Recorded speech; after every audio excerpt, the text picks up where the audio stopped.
स्वागत है दोस्तों आप सभी का। मैं Arshad Ali, teacher and motivational speaker. दोस्तों आज मुझे बड़ी खुशी हो रही है। आज हमारे साथ एक ऐसे गेस्ट है, आज हमारे साथ एक ऐसी ग्रेट पर्सनालिटी है जिन्होंने हमारे उत्तर प्रदेश के बागपत ज़िले को एक गर्ल्स इंटर कॉलेज दिया है। दोस्तों मैं बात कर रहा हूँ होशियारी देवी गर्ल्स इंटर कॉलेज के संस्थापक महोदय डॉक्टर जगबीर सर की। डॉक्टर जगबीर सर हमारे साथ आज मौजूद है। आज हम अपना उनके साथ एक बातचीत का दौर शुरू करेंगे और जानेंगे उनके एक्सपीरियंस के बारे में। आज होशियारी देवी गर्ल्स इंटर कॉलेज को कौन नहीं जानता, उसकी सफलता के पीछे बहुत संघर्ष होगा। आज हम बातचीत के दौरान डॉक्टर जगबीर सर से जानेंगे कि उसकी कामयाबी के राज क्या है और डॉक्टर जगबीर सर की लाइफ के भी बारे में जानने की कोशिश करेंगे। सर हमारे इस खास शो में आपका बहुत बहुत स्वागत है। धन्यवाद। सर हम शुरुआती आपकी लाइफ के बारे में जानना चाहेंगे। आपकी शिक्षा कहाँ से हुई और आपका जो एजुकेशनल बैकग्राउंड है वो क्या है सर? भाई ऐसा है कि मेरी शिक्षा प्राइमरी और जूनियर हाई स्कूल तो छपरौली से हुई है जी। उसके बाद मैंने बड़ौद से बीएससी की है। बीएससी करने के बाद मैं अलीगढ़ मुस्लिम यूनिवर्सिटी से स्टैटिस्टिक्स में एमएससी की है और भाग्य की वजह से मेरा रैंक भी वहाँ साइंस फैकल्टी में सबसे अच्छा था। उसी के आधार पर आगे जॉब भी मिल गया मुझको बड़ौद में। जी जी सर, ये तो आपका एजुकेशनल बैकग्राउंड हुआ। आज होशियारी देवी गर्ल्स इंटर कॉलेज में इतनी छात्राएं पढ़ चुकी है और एक नेशनल लेवल तक अपनी पहचान बना चुकी है, पढ़ाई के फील्ड में अलग और खेल के फील्ड में अलग। सर जब आप पढ़ रहे थे कभी आपके माइंड में था ये क्वेश्चन कि या ये सपना था आपका कि नहीं मुझे एक इंटर कॉलेज बनाना है जो बच्चों की शिक्षा को आगे बढ़ा सके? सर उस वाक़ये के बारे में हम कुछ जानना चाहेंगे।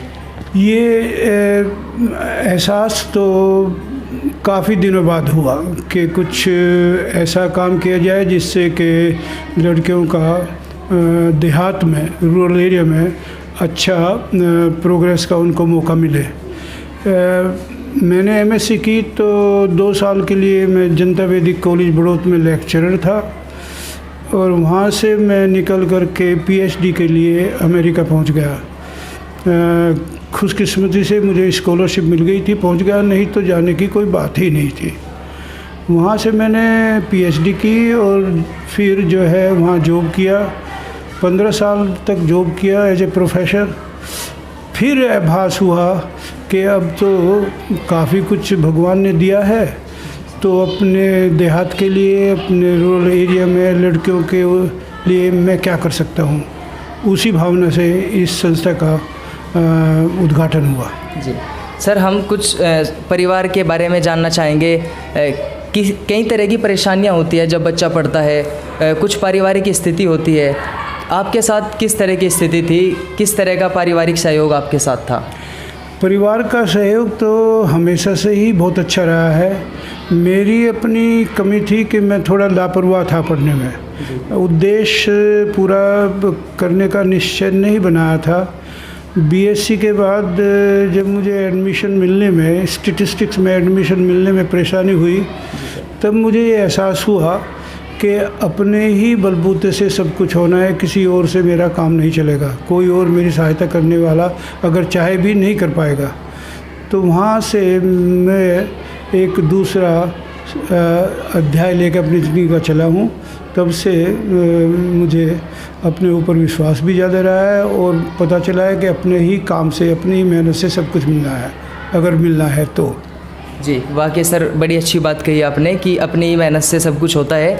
सर ये जो आपने होशियारी देवी गर्ल्स इंटर कॉलेज की स्थापना की, इसके स्थापना के दौरान या जब भी माइंड में विचार आया होगा, काफ़ी मुश्किलें भी आई होंगी और काफ़ी सहयोग भी मिला होगा गांव समाज के लोगों का। आज तो खैर बुलंदियों पे है ये इंटर कॉलेज।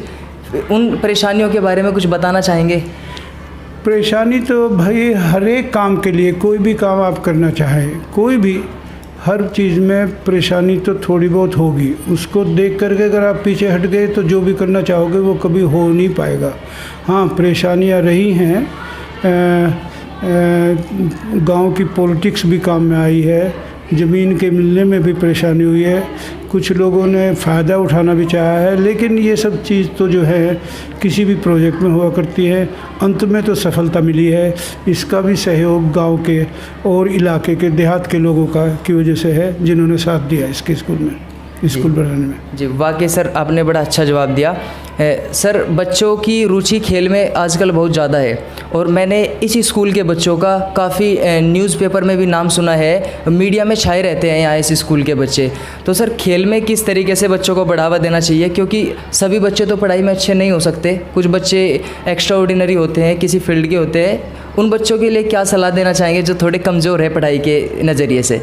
भाई उसमें तो यही है कि बच्चों को उत्साहित तो पढ़ाई के लिए लगातार करना चाहिए। ये नहीं कि वो अपनी पढ़ाई को छोड़ करके खेल में ही लग जाए, लेकिन बात साथ साथ ये भी है कि कोई बच्चा अगर बहुत ही काबिल है किसी भी खेल में, कोई भी खेल हो, शूटिंग का हो या और वॉलीबॉल का हो या कबड्डी का हो या कोई भी खेल हो, उसमें स्कूल को जितनी भी सुविधा दी जा सकती है उतनी सुविधा देनी चाहिए, देने की कोशिश करनी चाहिए। लेकिन अपनी पढ़ाई को बिल्कुल निष्कारत न करें, पढ़ाई को न छोड़ें। जी सर, आपने बताया कि आपने हमारे देश में भी कॉलेज में प्रोफेसर रहे हैं आप, और फिर आपने अमेरिका में भी पढ़ाया, प्रोफेसर आप रहे हैं वहाँ पे। किस तरीके से देखते हैं हमारे इंडिया के एजुकेशन सिस्टम को और जो विदेश का एजुकेशन सिस्टम है, जो हम सुनते हैं कि विदेश का एजुकेशन सिस्टम इतना स्ट्रॉन्ग है, उसके बारे में सर क्या कहना चाहेंगे? उसके बारे में भाई यही कहूँगा कि यहाँ का जो सिस्टम है पढ़ाने का, वो ये है कि आपने पढ़ा दिया। जहाँ तक मेरा अपना तजर्बा है, कुछ सवालों को रट लिया, कुछ किताबों की बातों को पकड़ लिया, और चूँकि परीक्षाएं साल में एक बार ही होती है जिससे आगे की तरक्की हो, तो उसमें जो आपने रटा पढ़ा वो उलझ दिया। ऐसा अमेरिका की एजुकेशन में नहीं है। अमेरिका की एजुकेशन में तो ये है कि अगर आप टीचर हैं तो आप ही पेपर्स बनाएंगे और आप ही तय करेंगे कि कितने हमें परीक्षाएं लेनी है बच्चों से, हर महीने लेनी है या 2 महीने में लेनी है। आप ही कॉपी जांचोगे और आप ही उनको जो है आगे बढ़ने के लिए जो भी मार्क्स देंगे, grade A, grade B, grade C जो भी है, वो टीचर्स के ऊपर है। रटने की बात वहाँ नहीं है। ऐसी बात नहीं है कि आप रट के पास हो, वो तो आपको ये है कि चीज़ को समझने की बात है। जी, जैसे आपने लंबा संघर्ष इस टीचिंग फील्ड में बिताया है, आपको अब रियलाइज़ होता होगा कि एक टीचर के अंदर ये क्वालिटी होनी चाहिए या ये खूबी होनी चाहिए। उन्हें एक बेस्ट टीचर बनने के लिए क्या क्या चीज़ें ध्यान रखनी चाहिए? एक अच्छा टीचर बनने के लिए क्या खासियत होती है? सबसे पहली बात तो ये है कि अपने विद्यार्थियों के लिए टीचर्स को बहुत रेस्पेक्ट रखनी चाहिए। विद्यार्थी इंसान है, वो जो हैं कोई ऐसी बात नहीं है। उनके प्रति प्रेम भी हो, उनके प्रति रेस्पेक्ट भी हो और उनको बराबर का दर्जा दिया जाए। ये नहीं कि वो आपको जो है तू मैं करके बोले और नाम लेके बोले, ये नहीं मैं कह रहा हूँ। ये है कि वो आपको उनका पूरा रेस्पेक्ट करना चाहिए। भूल से भी, गलती से भी किसी भी विद्यार्थी का अपमान न हो जाए, ये ध्यान रखना चाहिए। ये सबसे बड़ी बात ही है। और कोई बच्चा अगर पिछड़ा हुआ है किसी वजह, उसको उत्साहित करना चाहिए, दूसरा चांस देना चाहिए। जी सर, बच्चे कभी कभी डिमोटिवेट हो जाते हैं, हमेशा अपने रास्ते पे आगे बढ़ते रहे, इसके लिए सर वे कैसे अग्रसर हो सकते हैं, अपने सपनों को कैसे साकार कर सकते हैं? सर, स्टूडेंट के लिए क्या कहना चाहेंगे? स्टूडेंट्स के लिए यही है कि भाई अपना ध्येय बना लीजिए। जैसा कि मैं एक बार चोट खाने के बाद एडमिशन मिलने में परेशान हुई, तो मैंने अपना ध्येय बना लिया था कि मुझे ही सब कुछ करना है, अगर कोई मेरी और मदद करने वाला नहीं है। और अपना एक ध्येय बना लिया, उसमें आप लगी। ये नहीं कि आप तमाम समय उसी में बिताए, दूसरी चीज़ें भी हैं।